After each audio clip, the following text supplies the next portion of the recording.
Bueno, bienvenidos a una sesión más, en este caso un directo de la Escuela Li Chun Yuan, en el que vamos a hablar de conceptos teóricos, de ideas y cuestiones similares. Bien, salvo que tengáis preguntas ya que lanzarme, hoy quería hablar sobre el tema del trabajo de compañeros, que es algo que normalmente está sumamente olvidado, y es una pena porque es la parte, con mucho, la parte más divertida de todo el entrenamiento. A veces me preguntan que qué es lo que hace falta para... A ver, buenas tardes, Dani, Consuelo. A veces me pregunta la gente qué es lo que hace falta para llegar a ser bueno en todo esto. Pues mirad, lo primero que hace falta, lo más importante, es que te guste. Porque si te gusta, nunca lo vas a considerar un trabajo. Lo vas a considerar un hobby, una diversión, un capricho, y lo vas a hacer. Si os digo que el entrenamiento es duro y exige constancia, supongo que yo no estoy engañando a nadie y a nadie se sorprende. La mayoría de las visiones que se tienen en la actualidad del Tai Chi Chuan es una cosa para hacer en un parque, lento, relajado, para relajarse, y la realidad es que esa idea no es correcta. El Tai Chi Chuan hay que hacerlo relajado, no es para relajarse, es que para hacerlo bien hay que estar relajado. El concepto es totalmente diferente. Esto no te da relajación, esto te la exige. Como te la exige, bueno, el sistema te provee de métodos para conseguirlo. Pero el objetivo no es la relajación. El objetivo es conseguir sus logros y partes de la premisa de que estás relajado. Vale, volvemos al tema del trabajo de parejas, que me disperso. Cuando uno está aprendiendo Tai Chi, tiene que superar esa visión de una gimnasia, de un ejercicio, de algo místico, y poner los pies en la tierra. Esto es un arte marcial. Que lo trabajemos con intención o con objetivos eminentemente marciales o no, es indiferente. O sea, las cosas son lo que son sin importar lo que a nosotros nos gustaría que fueran. Entonces, cuando yo estoy practicando Tai Chi Chuan, estoy practicando un arte que fue creado por guerreros, para guerreros y con mentalidad de guerreros. Pero es un arte que tenía que servirles para todo. O sea, lo que no... También fueron prácticos y dijeron, no puedo tener un sistema para a la hora de pelear, no puedo tener un sistema para recuperarme de las lesiones a la hora de entrenar, no puedo tener un sistema distinto para entrenar, y no puedo tener un sistema distinto para el día a día, porque eso lo que va a llevarme es que cuando luego necesite alguno de ellos en especial, y el combate es el punto más, digamos, más comprometido, me entre en dudas de cuál es el método que estoy usando. Entonces se crea un sistema que cubre todas las facetas posibles. Bien. Si esto no te gusta, el entrenamiento va a ser extremadamente duro, cansado y aburrido. Sin embargo, si te gusta, vas a realizarlo con ganas, te vas a cansar, eso es evidente, vas a tener que esforzarte, pero lo vas a hacer con gusto. Y vas a conseguir la premisa más importante para progresar, que es la constancia. Si no te gusta, no vas a tener constancia. Y además es normal que no la tengas, porque si no te gusta, ¿qué diablos pintas haciendo esto? Si esto es un trabajo demasiado duro, pues no pintas nada. Entonces, lo suyo es hacer esto con ganas. Cuando yo empecé, para mí, el único trabajo realmente interesante era el de parejas. Todo lo demás era una cosa que, bueno, que había que hacerla. Y eso me hacía pasarlo bastante mal. La parte buena es que con mi maestro hacíamos muchísimo trabajo de parejas. Prácticamente los días que estábamos entrenando con él, como un poco más de 5 tercios del entrenamiento eran de trabajo de parejas. Entonces, bueno, pues a mí se me hacía llevadero. Pero la realidad es que día a día el trabajo que realizas de parejas es menor. Entre otras cosas porque no tienes pareja y porque quieres entrenar mucho. Entonces, poco a poco le fui cogiendo el gusto y ahora ya no me importa si tengo o no compañero. Yo siempre tengo motivación para entrenar. Pero el trabajo de compañero sigue siendo imprescindible. Se tiende a ver las técnicas, o sea, la parte marcial, la parte de salud y la parte artística como elementos separados, y es que no lo son, son todo lo mismo. O sea, salud, longevidad funcional, habilidad marcial y elementos estéticos, sociales y lúdicos deberían ser el mismo paquete. Cuando tú entrenas por parejas, el principal objetivo a fecha de hoy es poner a prueba con compañeros los principios que estás aprendiendo en solitario. Si tú no entrenas con un compañero, va a ser muy difícil que tengas el feedback adecuado para saber si lo que estás haciendo se adecua al diseño original, a la intención original y a los objetivos originales, si se adecua a otros objetivos igualmente válidos, pero diferentes de los originales, o si no se adecua a nada y lo que estás haciendo pues es marear la perdiz y perder tu tiempo. Entonces, cuando tú tienes trabajo marcial, trabajo con un compañero, sabes si lo estás haciendo bien o mal por razón evidente. O sea, si lo haces bien, funciona y consigues la ventaja y la aplicas. Y si lo haces mal, la ventaja la tiene siempre el compañero y no haces más que cobrar, cobrar y cobrar. Este cobrar no significa recibir daño, sino que siempre la situación de ventaja, siempre la victoria está del otro lado. Vale. ¿Qué elementos deberían de guiar mi práctica de parejas?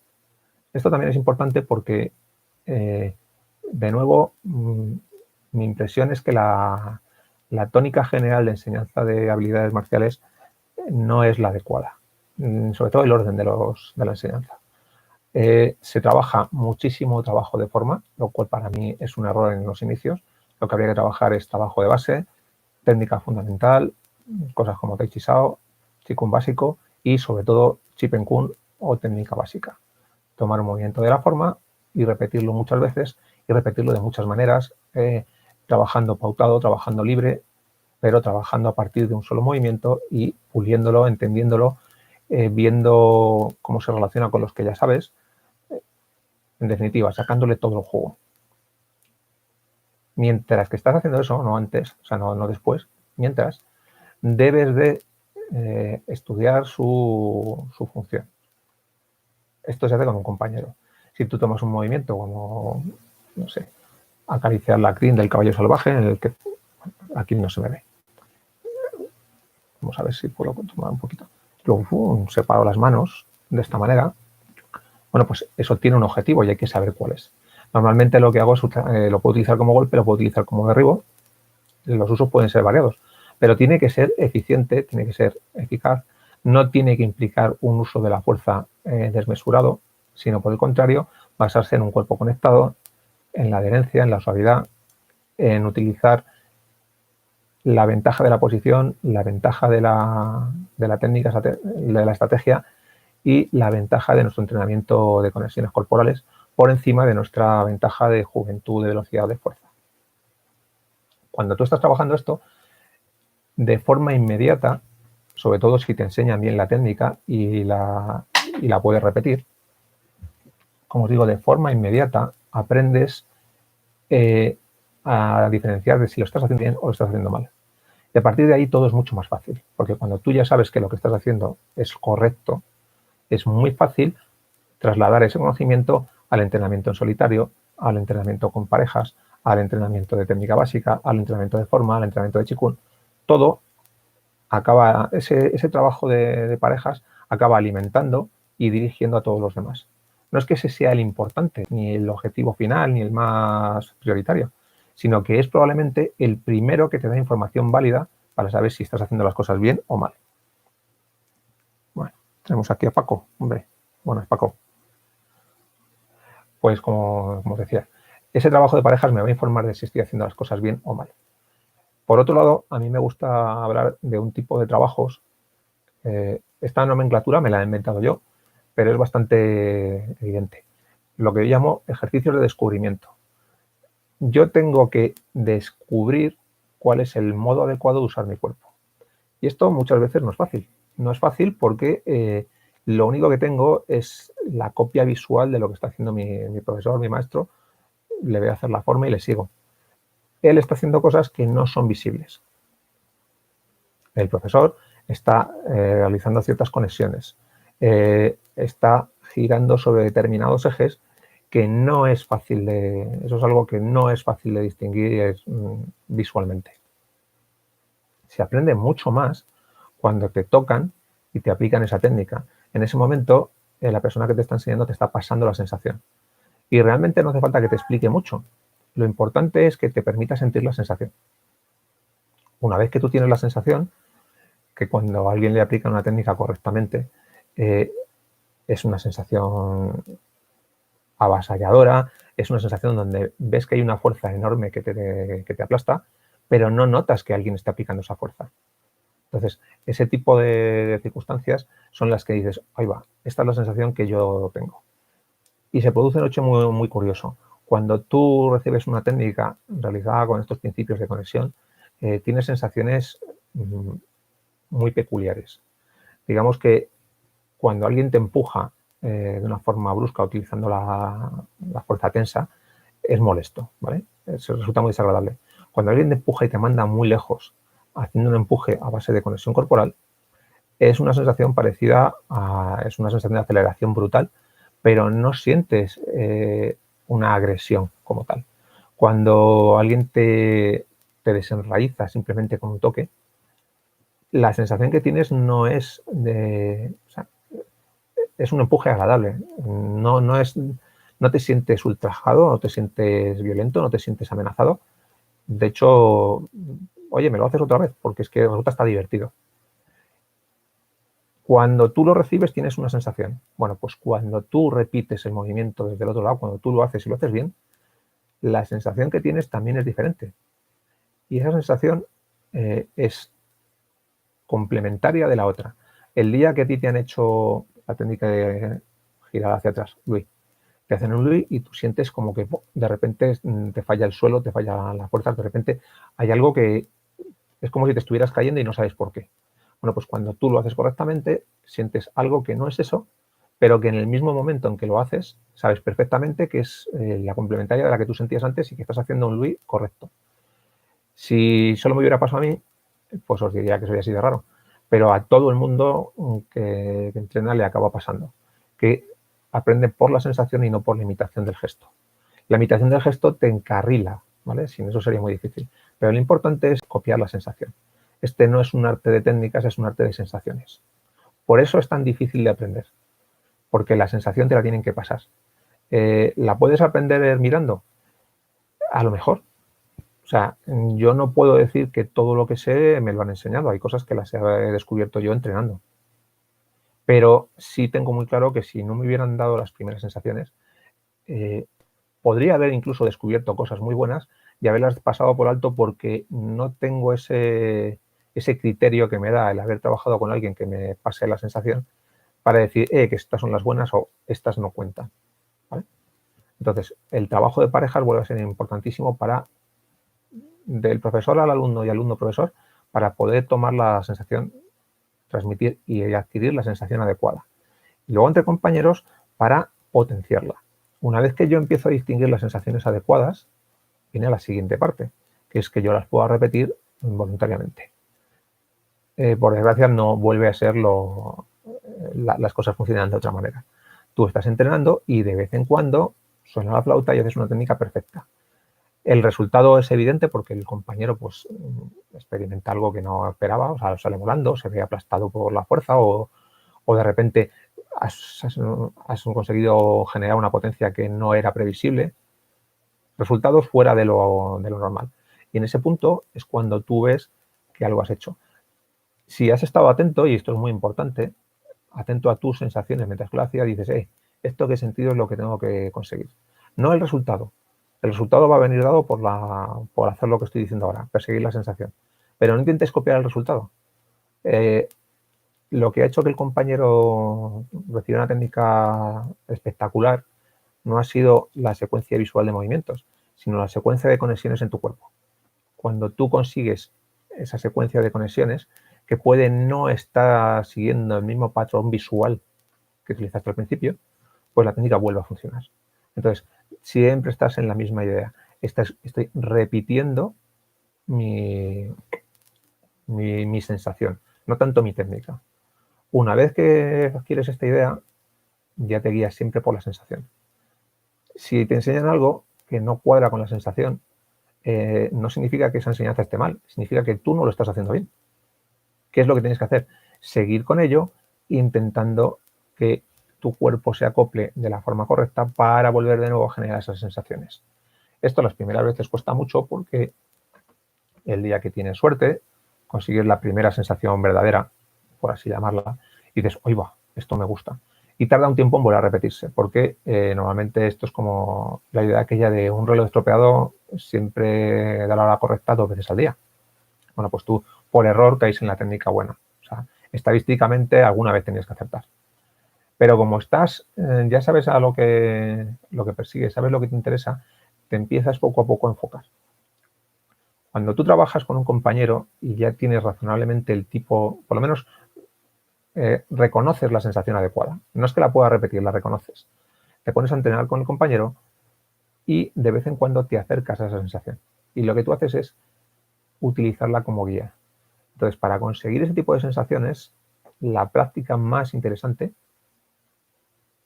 es el trabajo de aplicaciones. Todo el mundo, el trabajo de aplicaciones lo hace muy poca gente, igual que el trabajo de Sansou, forma por parejas, o trabajo de técnica libre. Esto es rarísimo. El trabajo que más se ve es trabajo de twist-out, de empuje de manos, y normalmente pautado, siguiendo patrones. Esto es correcto porque, de nuevo, esos patrones me acercan a la situación ideal en la que las sensaciones que ando buscando se van a producir. Pero no es nada más que eso, es como un cebo que me están tirando a ver si soy típico, ¿vale? Pero eso no es la realidad, eso no es el conocimiento genuino. Es una herramienta para conseguirlo. Entonces, cuando yo me dedico a hacer twist-out como un descosido, venga ahí a marear, a darle vueltas al molinillo, en realidad la mayoría de las veces lo que estoy haciendo es adquirir malos vicios, malos hábitos y perder mi tiempo. Mi consejo es, empieza trabajando aplicaciones. Céntrate en que esas aplicaciones sean sin hacer un uso excesivo de la fuerza, el uso mínimo. Cuando digo el uso mínimo es el necesario para que tu cuerpo se mueva, no para mover el cuerpo del otro. Eso viene dado por las conexiones, ¿vale? Cuando tú tienes ese tipo de sensaciones, y ya os digo que aquí el problema está en que esto te lo tienen que dar, es muy difícil que, o sea, te puede salir, pero que hasta que lo vuelves a repetir, pues a lo mejor pasan 20 días. Y claro, entre medias se están entrenando muchas cosas que no eran. Cuando la sensación te la dan de entrada centrada, tú ya sabes hacia dónde hay que tirar. Lo otro es un poquito pues como tirar al blanco con los ojos cerrados y a ver si suerte le das. Tú me tienes que dar una forma de apuntar y una diana. Bueno, trabajo de parejas.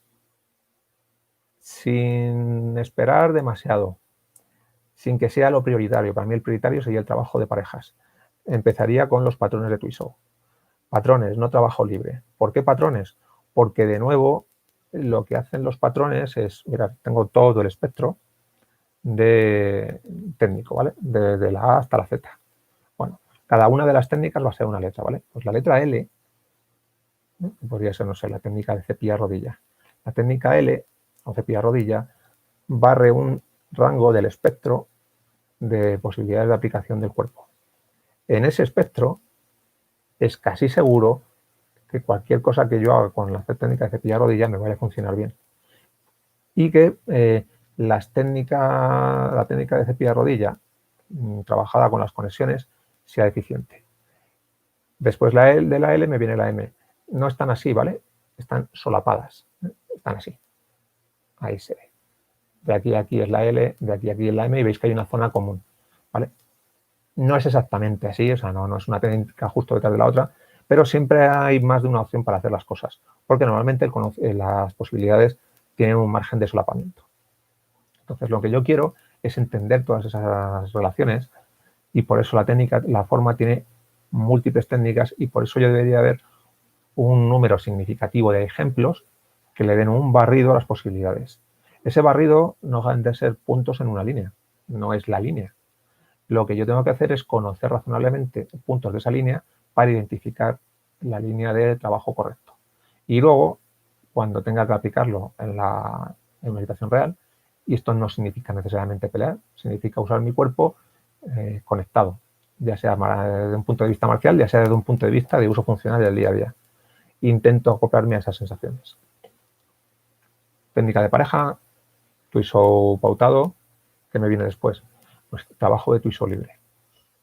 El trabajo de twist-out libre lo que hace es, ya sabes, gracias a los patrones, que este patrón barre este arco de posibilidades técnicas con cierta solvencia, que se solapa un poquito con el siguiente, que barre un arco en el que este ya no sería válido, y lo que haces es tener una colección de ejercicios de base, de patrones, que razonablemente cubren todas las áreas o de una forma bastante significativa la mayoría de áreas. Cuando tienes eso y empiezas a trabajar libremente, combinando patrones, nada más que combinando los patrones, respondiendo con la técnica, con el patrón adecuado a lo que el compañero te está mostrando. No peleando, no luchando, no ganando, no perdiendo, sino simplemente lo voy a poner la metáfora de conversando, ¿vale? Tú me das una técnica que es una frase y yo te contesto con otra. Tú me das una fuerza a través de un patrón y yo te contesto con el patrón adecuado a esa fuerza. Tengo que escuchar lo que me estás diciendo y responder. El siguiente paso después del tuiso libre sería empezar a trabajar también mis técnicas con distintos grados de libertad. Cuando hablo de patrones de tuiso libre, aquí quiero remarcar un poquito la metodología que yo sigo. Os he dicho que cada patrón tiene un rango de posibilidades técnicas, o sea, un espectro en el que es válido. Un espectro pequeño en el que se solapa con otro patrón y fuera de esto, este patrón es absolutamente inútil. Bueno, pues lo que yo quiero es trabajar este patrón y el patrón complementario. Y ahora me explico. Cuando yo estoy haciendo empuje de manos, si recibo un empuje que va hacia mi derecha, hay un patrón que me permite sacar hacia la derecha sin problema. Pero si yo estoy haciendo este patrón y el compañero, en vez de empujar en dirección hacia mi hombro derecho, empuja en dirección hacia mi hombro izquierdo, hacer esto, lo único que hace esto es me golpea la cara. Yo tendría que tener un patrón inverso que fuera sacar por la derecha o sacar por la izquierda según me esté pidiendo el compañero. Entonces, cuando yo enseño patrones, primero enseño cada patrón por separado, pero esto es una enseñanza de minutos. Lo que enseño enseguida es a juntarlos. ¿Por qué? Porque no importa lo riguroso que tú seas haciendo el ejercicio. El compañero no lo va a ser a la hora de darte esa técnica, de alimentarte con técnica. Él te va a alimentar con fuerzas que son adecuadas al patrón y que no lo son. Solamente cuando el nivel es alto, resulta viable o fácil o estadísticamente habitual que tú te centres en un patrón y tus técnicas de ataque al compañero para que él gestione con ese patrón sean las adecuadas. Dicho de otro modo, solamente un compañero experimentado nos hace preguntas adecuadas para el patrón que estamos haciendo. Si el patrón es si consideramos el patrón como respuesta a una acción, estamos obligados a esa respuesta y el compañero nos está haciendo una pregunta que no tiene contestación con la respuesta que yo tengo prefijada, lo único que estoy haciendo es fastidiarla. Entonces, técnica por pareja para entender un poquito ese concepto de funciona o no funciona, práctico o no práctico, entender por qué derecha, por qué izquierda, de un modo en nuestras carnes. Aprender patrones para pulir ese espectro, ¿vale? Ahora entrar en la función del tuiso. Liberar esos patrones, combinarlos de dos en dos, por ejemplo, de los dos más, o sea, el patrón y el patrón complementario a la forma de aplicar fuerza más corriente y errónea del compañero, para que estén complementados. Tuiso libre, técnica libre, y ahí, entre medias de todo eso, surgen otros dos elementos que son Talui, es una especie de trabajo de tuiso con pasos, en el que es un ciclo de técnicas en el que yo golpeo con un movimiento de palma, el compañero tira de mi brazo, yo contesto con un golpe de hombro, él cede y contesta otra vez con un golpe. Entonces vamos encadenando 4 o 5 técnicas en un ciclo. Inicialmente es el patrón, después rompes, más que romper, juegas con el patrón, golpeas 2 veces seguidas, cambias de mano, respondes con la técnica que en principio no tocaba y el compañero tiene que continuar su ciclo con la que corresponde al movimiento que le estás haciendo. Cuando haces eso, empiezas a tener ligereza y soltura para improvisar. De ahí pasaríamos a otra práctica sumamente mal entendida, que es el Sansó.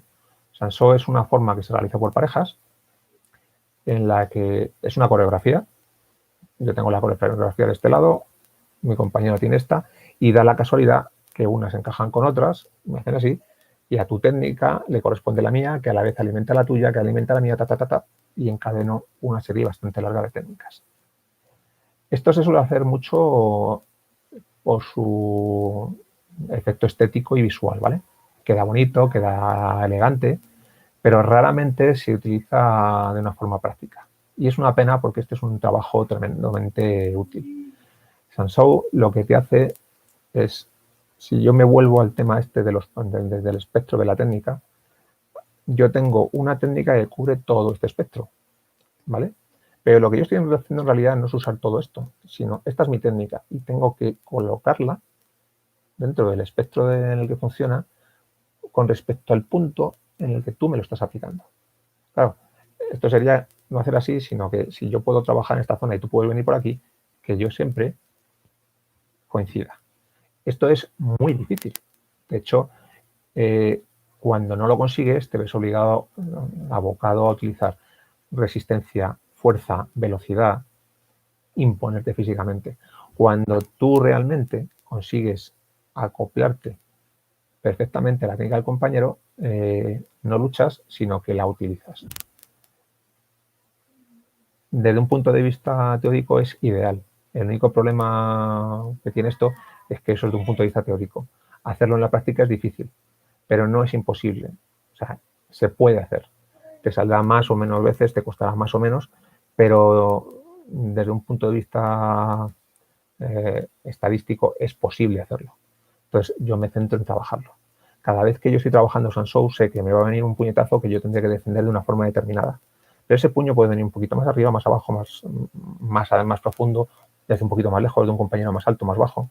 Y todos esos ajustes lo que me hacen es reconocer el espectro y aprender a utilizar, a adaptar mi patrón, mi técnica de respuesta, no a un elemento puntual, sino a un espectro de posibilidades. Cuando tienes todo eso, en realidad lo que te falta ya es hacer combate libre y que sea lo que Dios quiera. Normalmente, cuando vas añadiendo más y más grados de libertad al movimiento, empiezan a surgir cosas, dificultades nuevas. Y el propio entrenamiento, la propia experiencia, te va enseñando cómo acoplarlo. ¿Por qué? Porque de nuevo tienes tu baza fuerte, tu herramienta fundamental, que es la sensación. Esto me ha funcionado, pero no me ha dado una sensación. Esto no solamente me ha funcionado, sino que la sensación ha sido estupenda. El compañero ha recibido un efecto potente y evidente y yo no he tenido un desgaste, yo no he visto comprometida mi estabilidad, ni mi equilibrio, ni nada. Entonces, esa idea de poder ajustar en todo momento mis técnicas a lo que está sucediendo sería el sumum de tener un buen trabajo marcial. Y a eso es a lo que vamos a atender, a conseguir que esto nos dirija. A ver. Bueno, si tenéis alguna pregunta, de vez en cuando miro para allá que está la pantalla, hacerla. O sea, podéis cortarme cuando queráis, que si no yo hablo y hablo y hablo. Trabajo de pareja. Rememorando otra vez. Aplicaciones. Las aplicaciones no necesariamente desde un punto de vista combativo, sino como una forma de descubrir cuál es el uso corporal correcto del cuerpo. Lo aprendes con un compañero porque es evidente, porque es visual, porque sabes si ha funcionado o no. Robas la sensación, la adquieres, la reconoces y luego la usas para todo. Con ese trabajo marcial alimentas el resto de facetas. El trabajo de Qigong, el trabajo de forma, el trabajo de ejercicios, que a su vez te dan mayores percepciones sobre tu propia conexión que puedes llevar de nuevo a tu trabajo marcial, que se eleva, que te da nuevas ideas, que trasladas, y vuelvo a mi ejemplo clásico de la escalera de 2 tramos, que subes por un lado, subes uno, subes. Subir por un solo lado se hace muy complicado. Cuando tienes escalones para los 2 pies, es más fácil. ¿Vale? Esta es mi idea del trabajo de parejas. Ya os digo que mi resquemor cuando veo trabajo de aplicaciones en Tai Chi Chuan es que o se queda en una mera coreografía que no tiene mayor, pueda ser visualmente, estéticamente agradable, pero no tiene ni mayor uso, ni mayor relevancia, ni es práctica. O, aunque esto no es tan frecuente, cuando empiezas a ver competiciones de TWSO también se da, empiezas a ver algo que es más práctico, pero basado en fuerza, basado en velocidad, y en realidad no se basan en habilidades de Tai Chi, sino en habilidades deportivas. Lo cual no está mal, pero no es Tai Chi. O sea, es como el que se compra un coche y al final siempre va en moto. Pues, cómprate una moto. A ver.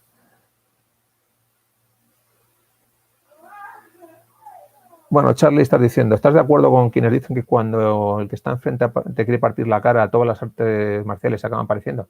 Es así. Visualmente, bueno, enlazo con una cuestión que también quería comentar.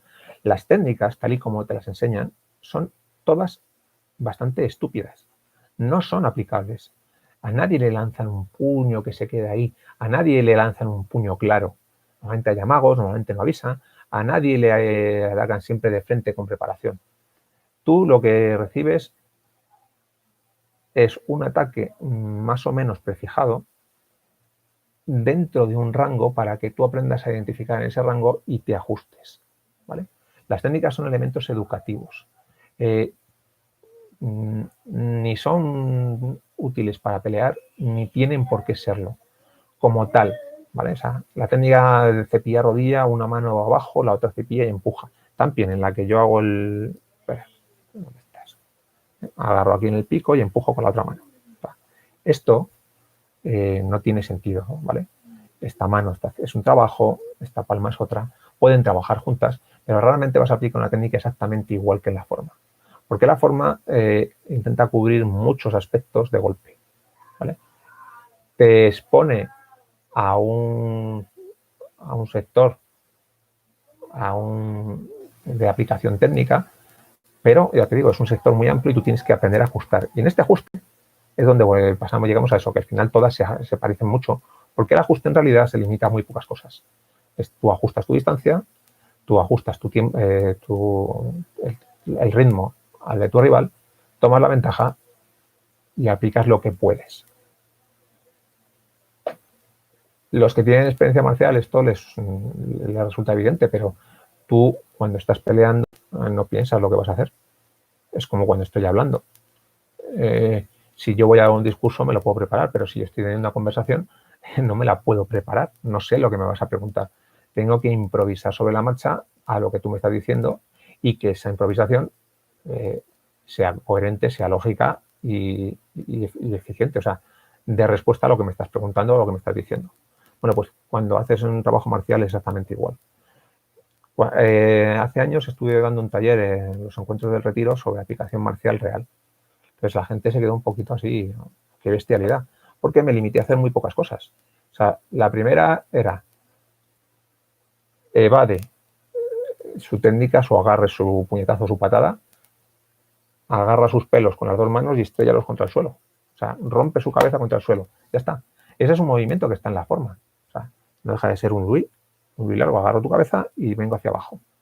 Ya está. Pero en la forma se agarran puños y sí. Pero si le puedo coger la cabeza y estrellársela contra el suelo, ¿para qué voy a complicarme en cosas más complicadas? En la forma hay técnicas en las que levantas con una mano y pegas con otra. Sí, pero yo en realidad lo que hago es que me cuelo cubriendo, adhiero, si puedo sacarle y desenraizarle con mi adherencia y con mi pon, pues perfecto, y la otra mano pega. Intento hacerlo con las coordinaciones y las conexiones corporales correctas, pero no me ciño exactamente al patrón visual. Eso es absurdo. Cuando yo hago forma, siempre digo que la forma es entrenar errores, pero ahora veréis por qué lo digo. Yo estoy haciendo la forma, entonces me imagino el movimiento de Panlanchi, yo bloqueo con una palma y pego con el puño. Si a mí me atacas con un puño, esquivo y pego y te doy, la técnica se ha acabado, no tengo que seguir. Pero o sea, la que yo recibo tu ataque, más que echarlo a un lado, me echo yo al lado, entro por el hueco y pego, pero tú desvías y vuelves a entrar, resulta que me obligas a ir con el siguiente movimiento de la forma. Entonces, para mí la forma es, recibo un ataque, me defiendo o contraataco, mi contraataque no ha sido eficiente y a su vez es contraatacado por el rival. Y yo tengo que responder a eso. Y respondo con una técnica que anula el daño que me va a hacer, pero mi parte de ataque ha sido neutralizada por parte de mi adversario, que vuelve a atacarme. Entonces yo lo que estoy entrenándome es a cómo me ajusto cuando mi técnica falla. Evidentemente, cuando yo estoy peleando, lo último que quiero es fallar. Yo no quiero encadenar 6 técnicas, quiero dar una y acabar. Pero si por lo que sea esa técnica no ha funcionado, que es lo habitual, o sea, pero no las técnicas de chi, las técnicas de cualquier estilo. Si veis un sistema como boxeo, un combate de boxeo, ¿vale? ¿Cuántos golpes se tiran? Se tiran varios centenares de golpes en un combate. ¿Cuántos dan en el blanco de forma clara? Si ha tirado 100 golpes y llegan 7, 8, ya está muy bien. Tocan muchos, ¿vale? Pero tocar bien, de hecho a veces no toca bien ninguno. Y son 2 profesionales que saben lo que hacen. Porque realmente es difícil. Bueno, pues yo lo que me estoy entrenando es qué hago cuando estoy entrenando forma, es qué hago cuando esto está fallando, cómo encadeno con la siguiente, cómo zafo, cómo sigo en el juego. Entonces, sí, al final, ese juego de me zafo, me engancho, es lo que aparenta ser un forcejeo, que normalmente es un forcejeo, pero que cuando estás utilizando técnica de Tai Chi debería de ser otra cosa. Entonces, ¿se parecen? Se parecen. ¿Son exactamente iguales? No deberían, pero visualmente son iguales. Bueno, espero que después de toda la chapa que he dado, esta parte haya quedado más o menos, por lo menos mi opinión haya quedado clara. ¿Alguna preguntilla más? A ver. De momento nada. Bueno, pues sigo con la idea. Si trabajáis por parejas, vale, no hay de qué echarle. Bien, siguiente punto a trabajar con un compañero, no seas un capullo. Esto me pone malo, ¿vale? Cuando tú estás trabajando con un compañero, no estás peleando, estáis entrenando, os estáis enseñando el uno al otro. Y a veces tú tienes el rol de profesor, que el profesor no es el que da el golpe, es el que lo recibe, ¿vale?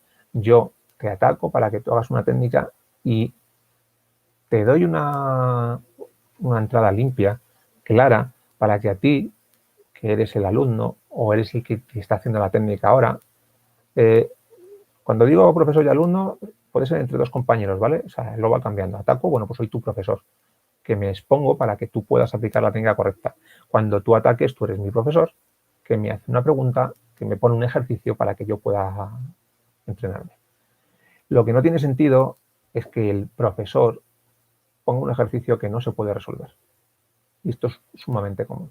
Empezamos a entrenar con compañeros y queremos pelear contra ellos en vez de entrenar con ellos. Si queréis pelear, lo que tenéis que hacer es pelear. Y es correcto y es algo que también hay que hacer. Pero esa frase de a pelear se aprende peleando es algo con lo que no estoy muy de acuerdo. Si quieres pelear, aprender a pelear, en algún momento tendrás que ponerte a prueba y es algo que tendrás que hacer de vez en cuando con distintos grados de libertad. Pero para aprender, no aprendes peleando. Aprendes paso a paso, aprendes partiendo de situaciones fáciles en las que el compañero no te pone dificultad alguna, sino que te da, digamos, que te hace una pregunta, es el profesor que te hace la pregunta y te pasa él mismo la chuleta para que contestes. ¿Vale?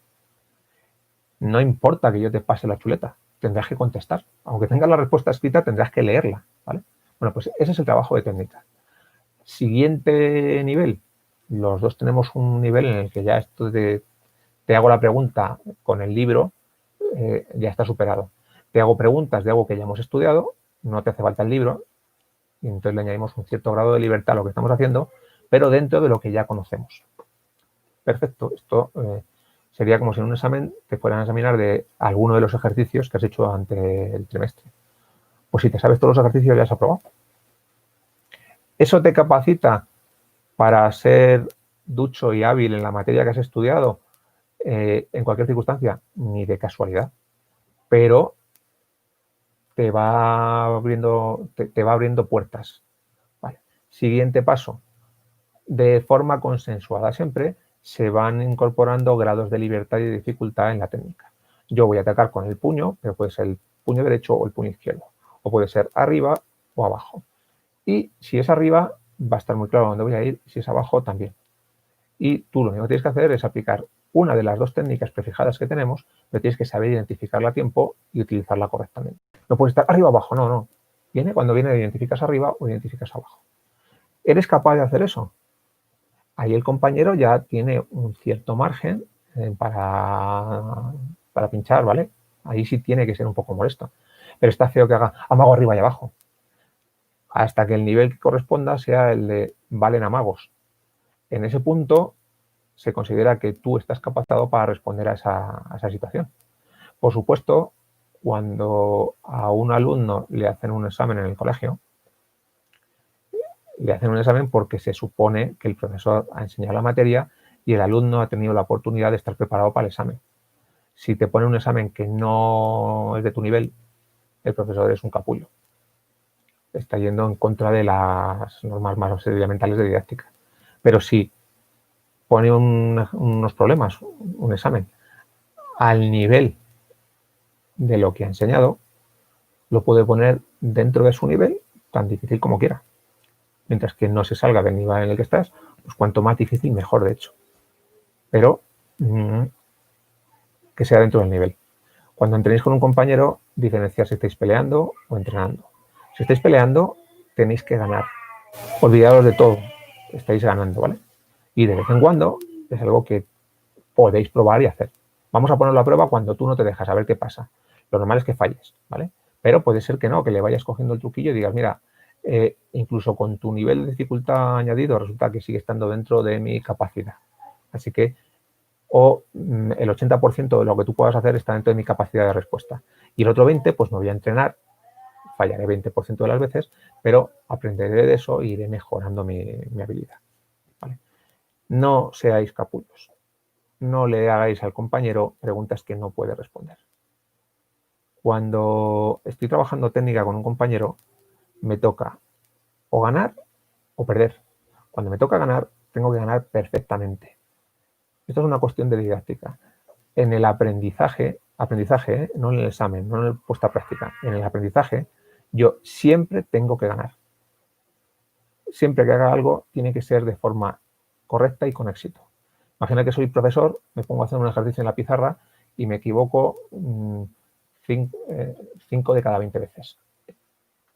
Pues los alumnos probablemente estén adquiriendo vicios durante la enseñanza y ellos también van a tener un número de errores, aunque yo me dé cuenta, Digo, ay, va, no, que aquí me he equivocado, que en realidad esto no era así.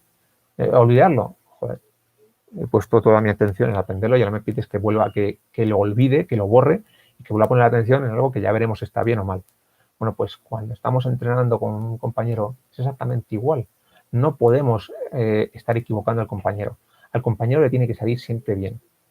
Y ahora por eso hablo de que el que da la técnica es el maestro. Yo tengo que ajustar mi pregunta, mi técnica de ataque, mi técnica que va a generar su respuesta, a la capacidad real de mi compañero. No importa lo bueno que yo sea. Lo importante es cómo de bueno es el compañero para que yo le pueda alimentar dentro del rango que me interesa. Imaginar que el nivel del compañero está aquí. Bueno, pues yo normalmente debería, si estoy siempre por aquí abajo, el compañero le va a aprovechar muy poco, ¿vale? Yo lo que quiero es estar razonablemente por aquí. Y de vez en cuando es bueno que me vaya. Eres un capullo, has puesto una pregunta y no tienes respuesta. Sí. Así él empieza a identificar en qué momento dejó de ser esto perfectible. Y cuando le tienes por arriba, por abajo, por arriba, por abajo, poco a poco el compañero tiende a acercarse al lado de arriba. Pero ya digo, por mucho que te pongas de puntillas, puedes levantar un poco. No puedes levantar de golpe, mira, ¿ves? No puedes levantar hasta ahí porque me salgo de plano. Tiene que estar dentro de mi margen. Bueno, pues cuando me pongo mucho de puntillas, al final resulta que este es mi nivel general. Y no el nivel de puntillas, sino el nivel de estar razonablemente cómodo. Y puedo intentar forzar un poco más. Pero de esta manera, de forma gradual y siempre dentro de los márgenes. Si no hacéis eso, al compañero le estáis fastidiando y ya está. Cuando yo enseño, muchas veces tengo alumnos, los mayores, que no están interesados en la pelea y además que ni falta que hace. Si realmente estás interesado en la pelea, que sepas que tienes que, aparte de trabajar de esta forma colaborativa de aprendizaje, tienes que ponerte a prueba. Y cuando te pones a prueba, vas a fallar, el compañero a veces va a acertar, a veces va a fallar en su acierto, o sea, me va a pegar más fuerte de lo que me gustaría, más fuerte de lo que incluso él tenía pensado. Entonces, cuando trabajas con grados de libertad, el contacto y el hacerse daño y las lesiones están ahí amenazando. No tienen por qué llegar, pero algún accidente vais a tener. Si no estás interesado en el trabajo marcial real, práctico, en la utilidad práctica del trabajo marcial, no te metas en ello, no pasa nada. Pero tienes que entender que el trabajo marcial, sin entrar en esa fase combativa, es sumamente educativo y te va a permitir que todo lo demás que quieres hacer vaya para arriba. Por eso es muy importante que no renuncies a ninguno de los entrenamientos, porque todos son importantes. No seáis capullos con vuestro compañero, no le fastidiéis por fastidiar, ayudarle. Si queréis trabajar de una forma libre para comprobar cómo estáis, un examen, pues entonces peleáis. Y no pasa nada. Se puede hacer un examen dentro de ciertos márgenes. Bueno, pues vamos a hacer esto, pero pongo unas limitaciones, las que yo quiera. O imaginaos que yo tengo mucho más nivel que mi alumno. Bueno, pues yo me pongo más limitaciones de las que tiene él. Esto es como el golf, ¿vale? Cuando tú juegas al golf, puedes jugar contra con el que me acuerdo ahora mismo, Severiano Ballesteros, ¿vale? Yo no tengo ni idea de golf, me pongo a jugar y resulta que un campo que normalmente se hace en 80 golpes, yo lo hago en 4000. Bueno, pues soy un 3020 sobre par. Significa que yo necesito 3020 golpes más de lo habitual para acabar el campo.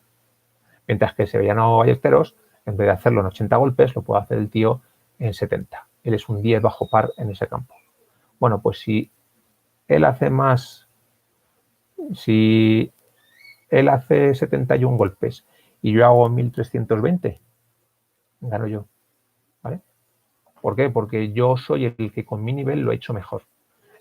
Dentro de que el golf no me parece un deporte nada democrático por el tremendo gasto de espacio y de recursos que exige, de agua, tal, en ese punto de las normas me parece uno de los deportes más democráticos que hay porque iguala a todos, ¿vale? Y iguala no de una forma así, cortando, sino adaptándose al nivel de cada uno. Bueno, cuando yo entreno con un compañero, hago lo mismo. A ti te tengo que alimentar para que lo que tú tienes que hacer te salga bien. Probablemente, si yo tengo un nivel superior, lo que tú estás haciendo siempre sería un nivel erróneo y equivocado. O sea, siempre serían respuestas equivocadas para mí, porque yo ya he superado ese nivel hace tiempo. Pero tengo que hacer que en tu nivel solo realices respuestas acertadas. Cuando tú me estás entrenando a mí, evidentemente te voy a pedir que tus ataques sean con amagos, libres, que me lo pongas más difícil para estar en mi rango de habilidad. Y esa es la gracia de todo esto. No seáis capullos y si queréis ponerlo a prueba, pactar las normas por las que vais a guiaros y hacerlo. Y ponerlo a prueba, o sea, no hay nada de malo en ello. De hecho, es algo que habría que hacer de vez en cuando. En Tai Chi, la forma más habitual en la actualidad de ponerse a prueba es haciendo Tuisou libre. Aquí con el Tuisou vuelve a haber un problema, ¿vale? El Tuisou, por un lado, está un Tuisou meramente educativo, formativo. Voy a llamarlo un Tuisou caligráfico, ¿vale? Que es hacer patrones. Que lo que me hace es aprender a ajustarme a un patrón que responde dentro de su rango, responde razonablemente a lo que hay. Y yo tengo que conseguir que mis trazos dentro de ese patrón sean regulares y no con picos y discontinuidades.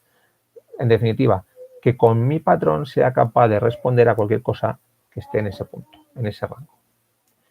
Eso es lo que hago con el patrón trabajo pautado. Cuando tengo esa capacidad, empiezo a liberarlo, empiezo a darle más grados de libertad. Ya sea dentro del propio patrón, ya sea yéndome fuera del patrón. El Tuisou es educativo. En esa faceta caligráfica, pocas tonterías, pocas dificultades, pocas sorpresas. Siguiente nivel, yo ya he superado ese nivel caligráfico y ahora mi Tuisou lo que me hace es aprender a acoplarme en el tiempo y en los ángulos a lo que me está haciendo el compañero. Sigo en mi rango, en mi rango de utilidad, pero ahora ya intento no solo estar por aquí, sino acotarlo en tramos más estrechos. dar una respuesta más eficiente sin salirme del patrón. Aquí empieza a haber ya grados de libertad, aquí tengo que decidir, aquí ya no estoy aprendiendo exclusivamente, sino que ya estoy ejerciendo ejercicios donde me cambian los datos, ¿vale? Esto es sumamente importante y aquí sigo sin luchar. Si yo lucho, lo primero que hago para que tener éxito es que si tú esperas el patrón A, yo te hago el B, para que no te funcione ni de coña. No. Seguimos dentro del mismo patrón, pero añadiendo ciertos grados de libertad. Vamos avanzando, cada vez más grados de libertad hasta que te das cuenta que hace mucho que ya no haces patrones, que respondes con los patrones, pero no haces patrones. El siguiente paso es desechar como tal los patrones y trabajar de una forma más libre. Entonces te das cuenta que cuando estás trabajando ves un hueco y dices, anda, es que este movimiento que estoy haciendo se parece a Pan Lan Chui, o este movimiento se parece a Yun Chuan Su, o este movimiento se parece, me recuerda. Cuando se parece y me recuerda voy y lo uso. Y de una forma como involuntaria, sin mayor esfuerzo, voy aprendiendo el uso de las técnicas. Lo aprendí con un compañero inicialmente, con técnicas muy prefijadas, le fui añadiendo grados de libertad, luego le añado muchos grados de libertad y en mi propio Twisou estoy viendo que surge la oportunidad. Cuando trabajamos Twisou de esta manera colaborativa, que no significa que si tú no metes un arroyo no te vaya a sacar, sino que mi objetivo no es sacarte, sino ver si lo hacemos bien. Para mí una sesión de Twisou buena es en la que se están haciendo las vueltas correspondientes con un patrón, el que sea, o patrón libre, y ninguno saca ninguno. En todo momento los dos consiguen neutralizar la fuerza del que ataca y cuando ellos atacan son neutralizados y enganchas. Eso es un buen Twisou. Cuando tú estás haciendo una competición de Twisou, lo que haces es precisamente evitar eso. Quieres que el compañero sea el que falle y se lo indicas. Cuando yo hago Twisou, en mi faceta educativa, el compañero manda una fuerza, yo la neutralizo y normalmente él abre un hueco o él se desequilibra o él pierde la ventaja. Y cuando eso sucede, él pierde la ventaja y yo lo tengo, yo lo que hago es indicárselo. ¿Cómo? Con un empuje. No con un golpe, no con velocidad, no con fuerza, sino con una fuerza ligera, acorde a la que ha utilizado él, intento sacarle. Si tengo la ventaja, si tengo la posición, eso le va a sacar sin fuerza. Si yo tengo una fuerza de 100, tengo que sacarle una fuerza de 1. Y tiene que sobrarme fuerza para sacarle. ¿Y por qué utilizo solo 1? Porque en el Twisou no estoy peleando, estoy educando a mi compañero. No quiero hacerle daño, no quiero que tenga miedo, no quiero que se tense, no quiero que se ponga rígido, no quiero que esté nervioso. Si tú y yo entrenamos y te digo, como falles, te rompo la nariz y luego te saco un diente. Si eres inteligente vas a decir que no te apetece jugar eso, pero si jugamos, que sepas qué es lo que va a suceder.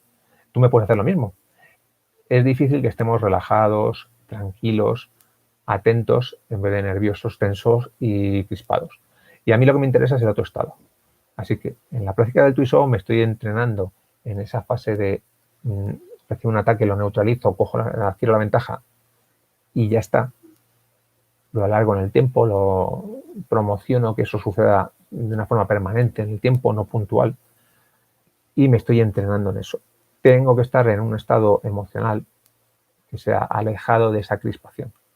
Cuando adquiero experiencia, resulta que sacarme de mi estado de calma, de tranquilidad, de atención y sin estar sometido a sustos y a espasmos, es un estado bastante estable del que no es fácil sacarme. Y ahí la ventaja la tengo yo. Entonces, poco a poco voy aumentando el nivel de estrés al que me somete mi compañero sin caer yo en ese estrés. ¿Consigo esto? De nuevo, perfecto. ¿No lo consigo? Rebaja el nivel que te estás entrenando en lo que no es. ¿Vale? Llegamos a la competición. La competición es una forma de determinar cuál es nuestro nivel. Y en una competición puede ganar gente que tenga un trabajo de Twisou malísimo. Me estoy refiriendo ahora específicamente a las competiciones de Twisou, de empuje de manos. Puede ganar gente con una técnica malísima. ¿Por qué? Porque en realidad es un tipo de combate con muy pocas técnicas. Es un combate al que se le han eliminado las técnicas porque el objetivo original del Twisou no era ganar físicamente al adversario, sino conseguir la ventaja. y lo único que yo hacía era mostrarle que le había conseguido esa ventaja cuando le tengo y nada más. Entonces, jugando ese juego le hemos añadido unos niveles de libertad y unos objetivos diferentes que son a ver si te saco. Ahí, teniendo en cuenta las reglas, puedo modificar la técnica para hacerla mucho más funcional respecto a las reglas. Y ya está. Desgraciadamente, cuando hago eso, lo que estoy haciendo es explotando los puntos débiles de las técnicas que me dejan aplicar. Y como mi compañero no se puede salir, bueno, mi oponente no se puede salir de esas técnicas, yo falseo las mías para que visualmente no lo parezca, me salgo de las técnicas y al final lo que acabas haciendo es que lo que tenías que haber estado estudiando, adherencia, conexión, control, se convierte en confrontación, velocidad y prisas, y forcejeo y fuerza. Y eso no es. Les digo que es lo más habitual. Por eso no me gusta la competición de Twiso. La competición de Twiso podría ser algo excelente, porque es una forma de entrar en la actitud combativa, pero sin hacernos, garantizando que no nos vamos a hacer daño. Pero tal y como se suele plantear, pues acaba siendo una lucha de mostrencos con una técnica pobre además, pobre en cuanto a la variedad técnica, ¿vale? Y luego respecto a los principios técnicos, pues también suele ser pobre, pero ahí ya hay de todo. Desde un punto de vista formal, la técnica que se aplica en las competiciones de Twiso es muy pobre porque está muy limitada, porque las propias normas así lo han decidido, ¿vale?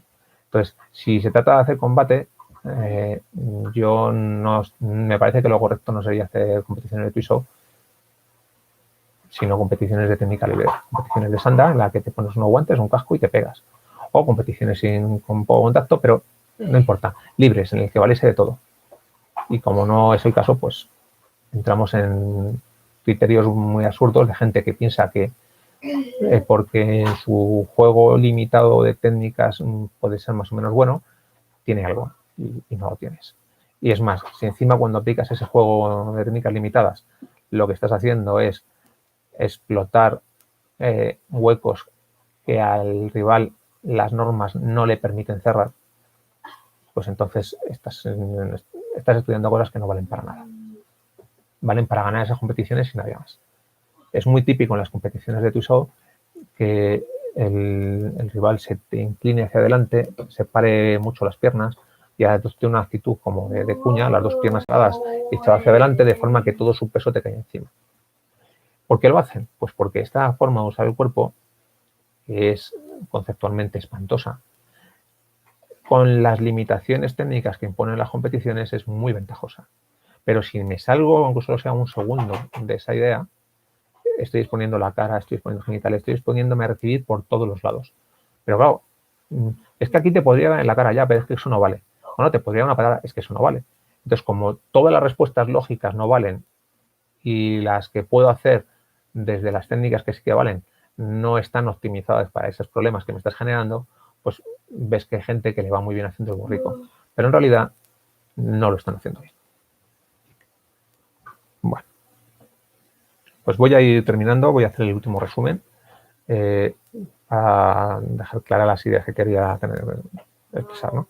Primero, hay que trabajar las técnicas de una forma colaborativa con un compañero. Ir aumentando gradualmente la dificultad para que entre los dos vayamos implementando niveles superiores de habilidad. Hay que trabajar, casi no sería después, sino paralelamente. Twiso de patrones básico, ir combinando patrones, ir añadiendo grados de libertad para, sin salirme del rango del Twiso, donde no tengo que poner tenso ni nervioso ni preocuparme porque no me va a pasar nada, pueda ir adquiriendo libertad en el uso de los patrones. Eso ese conocimiento de sensaciones se transfiere de forma autónoma al trabajo de técnicas. No tenéis que hacerlo, se hace solo, ¿vale? Haces Twiso con un compañero, haces técnicas y verás que la habilidad del Twiso se va trasvasando solo. Tienes el trabajo de Talui, que es lo mismo con más grados de libertad, ya incluye pasos, incluye técnicas más variadas. Tienes el trabajo de Sansou, que va desde lo pautado, siempre va a estar dentro de lo pautado, pero intentando incluir en él las habilidades propias del Twiso de adaptación al punto exacto del rango en el que cada técnica trabaja. Ese es el trabajo de parejas. Con todo ese conocimiento, que ya os digo que anda buscando darme criterios de sensación, me puedo ir luego a todos los demás trabajos. Y cuando todos están alimentados por la sensación correcta, mi nivel sube como la espuma. Si voy a ciegas, pues puedo estar subiendo, pero en direcciones, o pensar que subo y en realidad estoy bajando. No lo sé, no tengo un criterio. No es que me estén enseñando ni bien ni mal, ni que yo sea tonto ni listo. Es que no tengo un criterio. Cuando trabajas con un compañero, tienes ese criterio. Y, por favor, no diferenciar cuando estáis entrenando de cuando estáis compitiendo. Si estáis entrenando, no seáis capullos con vuestro compañero. Ponérselo fácil, ayudarle y que él os ayude a vosotros. Recordad que el concepto de ayuda es variado. A lo mejor para que me ayudéis a mí, lo que tenéis que hacer es tirarme con más mala leche que otra cosa para que yo fuerce las habilidades que me tocan. Sin embargo, a lo mejor para un alumno que está empezando, que yo le ayude es tirar un golpe muy claro, muy lento, a un punto muy determinado, incluso apuntando donde yo jamás tiraría porque no va a valer para nada, para que el alumno pueda tener éxito con facilidad en su aprendizaje. Porque su aprendizaje no va a ser cómo me libro de este puño, sino cómo me adhiero una fuerza y la gestiono. Cuando su técnica sea, su nivel sea, a ver cómo hago para que no me des, pues yo tendré que adaptarme. Y entonces volvería a ser un capullo si le tiro de la forma que no le eduque. Y volvería a ser un capullo si le tiro algo diferente de lo que está esperando, saliéndome del rango elegido. ¿Vale? Bueno, pues intentar utilizar las habilidades los elementos del temario de Tai Chi más allá de las formas y del Qigong básico. En cuanto sea posible, voy a empezar a subir material por parejas. Ya subí el otro día un poquito de trabajo de parejas de enraizamiento, pero eso no es nada más que la punta del iceberg. Hay muchísimo trabajo para poder hacer. Y lo que yo quiero es que lo tengáis. Indiferentemente de si queréis trabajar o no marcial. Si quieres trabajar marcial, pues es simplemente ir aumentando la intensidad, la dificultad, los elementos. Pero para un trabajo enfocado en salud y longevidad funcional, el trabajo marcial es sumamente importante en su faceta educativa. No en la combativa, sí en la educativa. Bueno, si no tenéis nada más, ¿alguna pregunta por ahí? Estamos unos cuantos, así que si alguien tiene una pregunta, es el momento de hacerla. Voy a esperar 10 segundos.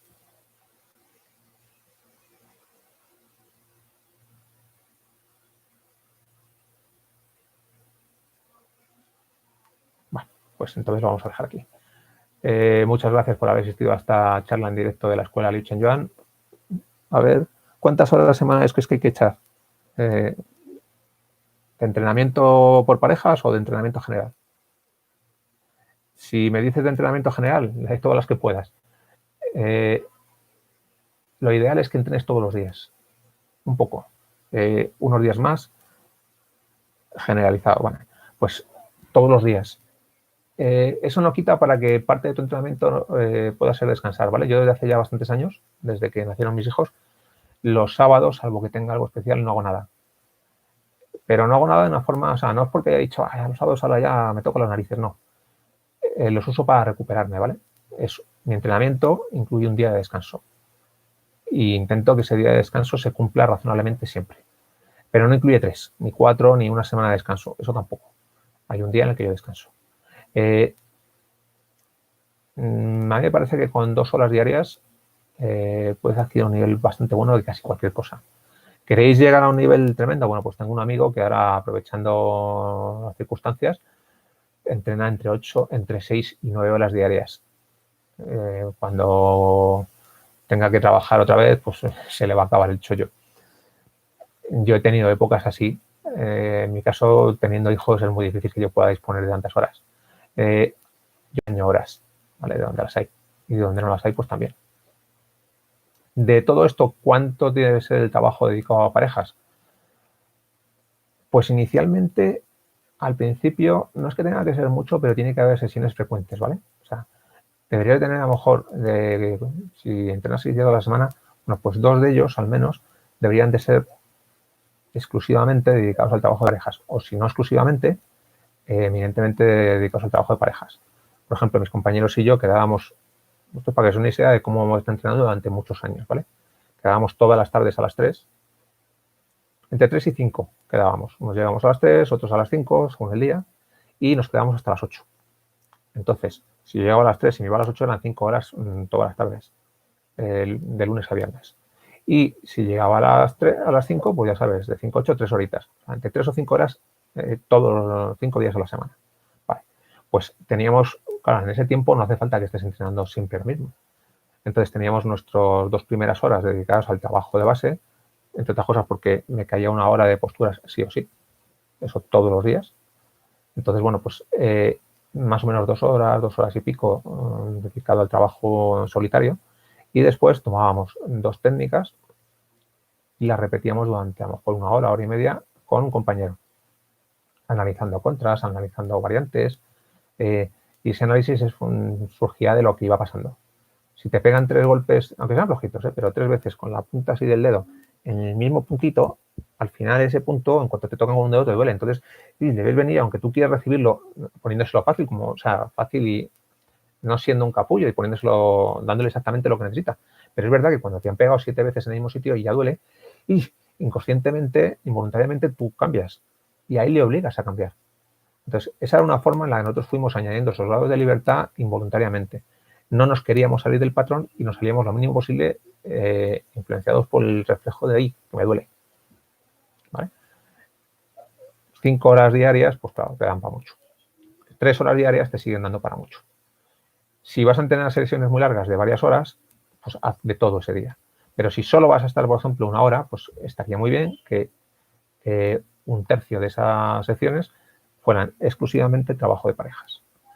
Ya os digo, a mí eso no me gusta. A mí lo que me gusta es hacer de todo cada día. Pero es una forma que funciona. También he de decir que hubo una temporada que con uno de mis compañeros estuvimos un año entero que se lo hacíamos Tuiso. En el año 2000, para ser exacto, ese año solamente hicimos Tuiso. No hicimos forma, no hicimos trabajo de Tuiso, no hicimos nada más que Tuiso todos los días. Todos los días, única y exclusivamente Tuiso. Y el nivel de Tuiso subió mucho. ¿Es correcto? Hombre, no era totalmente incorrecto porque a pesar de que dedicábamos entre 3 y 5 horas por las tardes a eso, pues yo me levantaba 1 hora y media antes por las mañanas para no perder mi entrenamiento normal. Pero no recomiendo hacerlo eso, ¿no? O sea, recomiendo que siempre sea variado. Ahora, que si una temporada lo haces, pues imagínate que vas a estar una semana con un compañero a mano y pues aprovechar para entrenar, que no siempre lo tienes. Ante un compañero que se empeña en hacer el capullo, la respuesta correcta es pues cambiar de compañero. Se le explica, se le vuelve a explicar y no se puede hacer mucho más. Hay una respuesta que es ser más capullo tú todavía para ver si así lo entiende. Hay a quien con sangre la letra, o sea, con la letra con sangre entra, a veces es cierto. Puedes educar al compañero. Pero en realidad cuando alguien tiene esa actitud, no vale para esto. O sea, no vale para acompañar. Hay a quien de forma innata no le sale. La habilidad para dejarse ganar cuando le toca tiene un instinto de supervivencia que le supera. Pero sí, negarse a cruzar manos con él. Hombre, se puede hacer de una forma un poquito más elegante. Como nosotros teníamos parejas fijas, lo cual es un error, porque está muy bien poder cambiar de compañero. De hecho, es lo que hay que hacer. Entonces, bueno, también te digo una cosa, si tienes un compañero que es un capullo, el compañero capullo te pone un nivel que no puede superar y tú no subes, pero él tampoco. Si tú cambias de compañero, subes, a lo mejor lo que antes era un nivel superable ahora se queda por debajo. Entonces el compañero a ti ya sí te vale. Él te quiere fastidiar, pero se queda dentro de tu umbral.